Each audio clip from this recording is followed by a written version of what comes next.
วันนี้ก็เป็นวันที่แสนเศร้า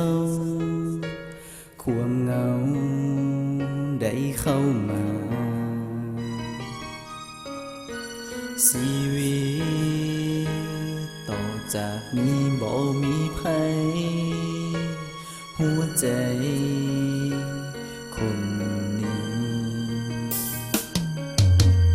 วันนั้นวันที่เจ้าได้บอกลาน้ำตามันหลั่งไหลดังสายน้ำจบแล้ว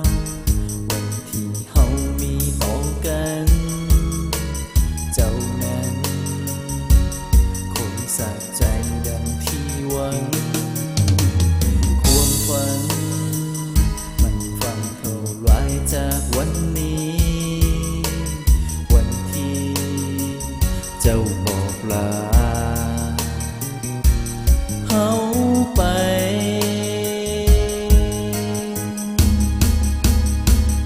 คงจบกันแล้ววันนี้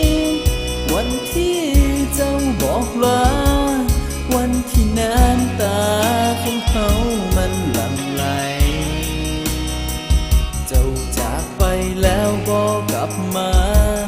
คนที่เฮาหักหมดใจยังบ่มีเยื่อใจให้กันเลยเฮาบ่เคยคิดและเคยฝันว่าเจ้านั้นจะร้ายใจเพราะเหตุใดเจ้าจึงทำเฮาได้ลงเป็นอย่าง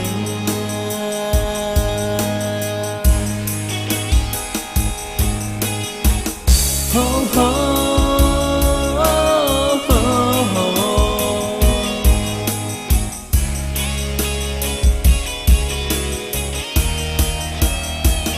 คงจบกันแล้ววันนี้